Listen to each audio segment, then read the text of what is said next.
Bismillahirrahmanirrahim. Assalamualaikum warahmatullahi wabarakatuh. Perkenalkan, nama saya Sally, NIM 11920600091 dari kelas 5C. Pada kesempatan kali ini, saya akan memaparkan materi mengenai struktur dan fungsi lipid. Adapun video ini dibuat untuk memenuhi tugas mandiri mata kuliah biokimia dengan dosen pengampu Ibu Sri Hartati MPD dan Ibu Epa Paujiah MSI. Untuk mengetahui struktur dan fungsi pada lipid, pertama-tama kita pelajari dulu pengertian dari lipid. Lipid atau yang biasa dikenal dengan lemak didefinisikan sebagai senyawa organik heterogen yang terdapat di alam dan bersifat relatif tidak larut dalam air tetapi larut dalam pelarut nonpolar. Lipid berisi senyawa karbon dan hidrogen dan larut dalam pelarut organik. Selanjutnya yaitu mengenai klasifikasi dari lipid.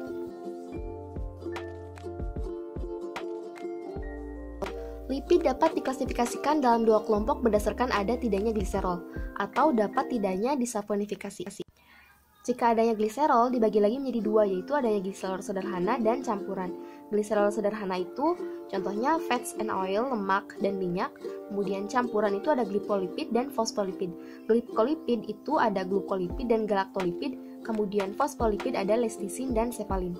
Kemudian yang tidak mengandung gliserol itu disebut dengan non-gliserol. Contohnya itu waxes atau lilin, serida, kemudian steroida dan terpena. Selain itu, pada sumber lain menyebutkan bahwa lipid dapat dibedakan dalam tiga kelompok besar, yaitu lipid sederhana, lipid kompleks, dan turunan lipid.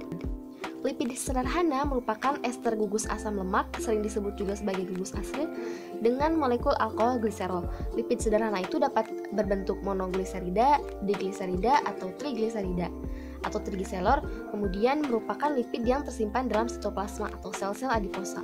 Yang kedua, lipid kompleks itu merupakan ester gugus asam lemak dengan molekul alkohol. Lipid kompleks juga berikatan dengan molekul yang lain, seperti asam fosfat dan senyawa nitrogen tertentu. Asam lemak itu tidak hanya dapat mengalami proses esteriasi menjadi molekul lipid yang lebih kompleks, tapi juga dapat mengalami proses transformasi metabolik menjadi senyawa yang baru disebut sebagai turunan lipid.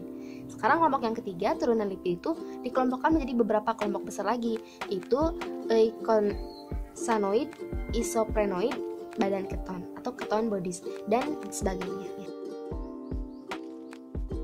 Komponen lipid dapat diklasifikasikan berdasarkan sifat polaritasnya, yaitu ada sifat polar dan nonpolar. Yang nonpolar ada alkana dan alkena, yaitu hidrokarbon yang tersusun atas lebih dari 36 karbon berbentuk jenuh atau tidak jenuh. Hidrokarbon ditemukan pada serum manusia, pada tumbuhan ditemukan dalam bentuk karotenoid. Kemudian ada kedua, lemak alkohol merupakan alkohol alifatik dengan hidrokarbon jenuh atau tak jenuh dengan panjang 6-26 atom karbon. Kemudian yang ketiga ada lilin, yaitu ester dari asam lemak dan alkohol rantai panjang. Kemudian ada sterol yang ditemukan pada tanaman disebut dengan fitosterol dan hewan disebut dengan kolesterol.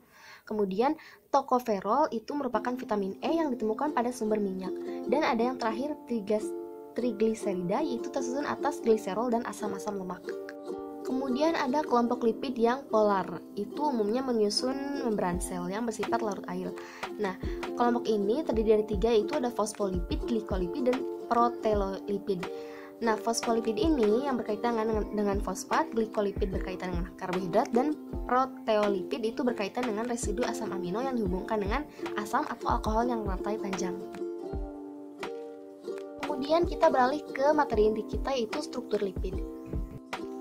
Struktur lipid ini dibagi lagi pembahasannya beberapa bagian yang sebelumnya telah disinggung pada bagian klasifikasi, yaitu ada lemak dan minyak, gliserol dan asam lemak, fosfolipid, glikolipid, waxes atau malam, dan steroid. Bagian yang pertama yaitu lemak dan minyak. Adapun lemak ini merupakan hasil dari ekstrak ester yang disebut dengan trigliserida atau ester lemak murni dari gliserol. Perbedaan lemak dan minyak adalah minyak dalam suhu kamar berbentuk cair, sedangkan lemak berbentuk semi padat.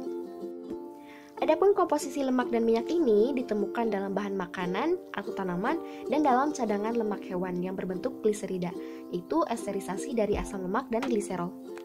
Kemudian kita bisa lihat pada bagian ini bagaimana komposisi lemak dan minyak ini dibentuk, yaitu dari gliserol dengan tambahan 3 asam lemak itu akan membentuk trigliserida dengan air. Kemudian bagian yang kedua yaitu gliserol dan asam lemak. Yang pertama gliserol dulu, yaitu senyawa organik polar yang terdiri atas 3 atom karbon yang mengikat 3 gugus hidroksil atau amin. Yang ketiga gugus karboksil ini bersifat reaktif dan dapat diesterifikasi oleh asam lemak. Dari ikatan dengan asam lemak yang beragam jenisnya, dapat dihasilkan juga jenis lemak yang beragam.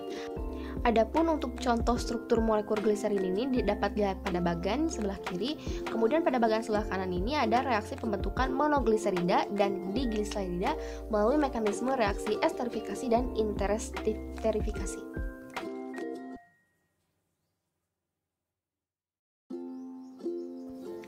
Kemudian bagian yang kedua yaitu asam lemak yang menyusun sebagian besar lipid yang terdiri dari gugusan tunggal COH dan sebuah rantai karbon lurus tidak bercabang dengan formula umum CH3CH2NCOH. Misalnya N-nya 0 itu sama dengan asam asetat, N1 itu asam propionat, N2 itu asam butirat, dan seterusnya sampai N sama dengan 24, dan dapat digolongkan menjadi dua, yaitu asam lemak jenuh dan asam lemak tak jenuh. Asam lemak jenuh itu ikatan tunggal dan tidak ada ikatan rangkap. Penamaannya memakai sufiks anoik atau anoat formula yang dapat disederhanakan menjadi CnH2nO2. Kemudian asam lemak tak jenuh mengandung ikatan rangkap, terdiri dari ikatan rangkap tunggal yang disebut dengan asam lemak mono unsaturated.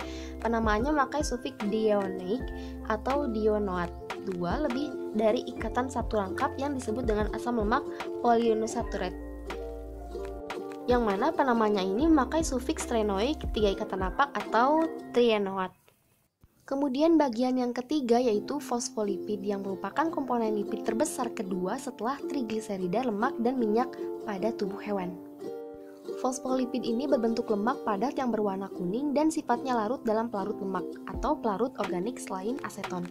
Fosfolipid merupakan ester dari asam lemak dan gliserol yang terdiri dari 2 grup alkohol dari gliserol yang diesterifikasi dengan asam lemak. Adapun berdasarkan komponen nitrogen yang tersedia, fosfolipid ini dapat dibagi ke dalam 2 kelompok, yaitu lecitin, nitrogen yang dasarnya adalah kolin, dan cephalin, yaitu nitrogen yang dasarnya adalah etanolamin. Kemudian strukturnya dapat dilihat pada bagian berikut, yang mana pada bagian sebelah kiri itu merupakan reaksi etanolamin dan cephalin. Kemudian bagian yang sebelah kanan itu merupakan kolin dan lecitin. Kemudian bagian yang keempat yaitu glikolipid yang disusun dari gliserol dan 2 gugus alkohol yang diesterifikasi oleh asam lemak. Kemudian glikolipid ini ditemukan dalam bentuk glikosphingolipid dalam hewan yang dibagi lagi menjadi 3 bagian. Yang pertama galactosyl ceramida yang mengandung sejumlah asam-asam lemak C24, misalnya asam cerebonat. Kemudian ada glukosil ceramida yaitu molekul glikosphingolipid yang sederhana yang paling banyak ditemukan dalam jaringan saraf, namun juga terdapat dalam jumlah kecil di otak. Kemudian ada yang ketiga, ganglioside adalah glikosphingolipid yang kompleks berasal dari turunan glikosorimida yang mengandung 1 atau lebih molekul asam sialat. Kemudian lanjut ke bagian yang kelima, yaitu ada waxes atau malam yang merupakan ester dari asam lemak dengan alkohol monohidrat bermolekul tinggi. Contohnya itu pada kutikula daun dan buah yang berfungsi meminimumkan kehilangan air karena transpirasi. Sedangkan pada hewan, wol atau bulu selalu dilindungi oleh zat alami hidrofibik yang mengandung wax untuk melawan air. Contohnya yang pada hewan itu ada lanolin, kemudian ada beeswax, spermaceti dari sperma ternak, khususnya unggas, dan monogastric paus. Kemudian bagian yang terakhir dari struktur lipid ada steroid, yang merupakan zat yang paling penting dan tersebar luas dalam tubuh hewan. Steroid meliputi sterol, asam pedu, hormon adrenal, dan hormon seks, yang masing-masing itu senyawa berbeda dalam jumlah posisi ikatan rangkapnya, dan biasanya terdapat pada sisi cincin atom karbon ke-17. Kemudian steroid dalam tubuh hewan ini